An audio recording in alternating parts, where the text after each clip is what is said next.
Pag napadaan sa itong video na to, sign na yan para simulan mo yung fitness journey mo.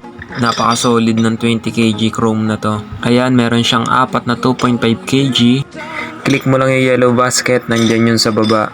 What you see is what you get.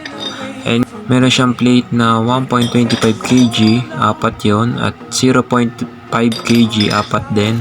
Tapos merong apat na lock, tsaka may pre ka pa nito. At saka meron siyang handlebar. Hindi siya masyadong masakit sa kamay. Kung wala kang pan-gym, sign na to para mag-workout ka sa inyo. Cut out all the excuses. I-try natin. Good investment talaga. Pumogi ka na, gumanda pa katawan mo. Naging okay pa health mo. And itsura niya sa malapitan pagka dumbbell siya. Ayun o, napaka-solid nyo. Sheesh! Health is more important than money. Ito itsura niya pag barbell. Flex naman tayo ng gains natin. Click mo lang yung yellow basket, nandyan yun sa baba.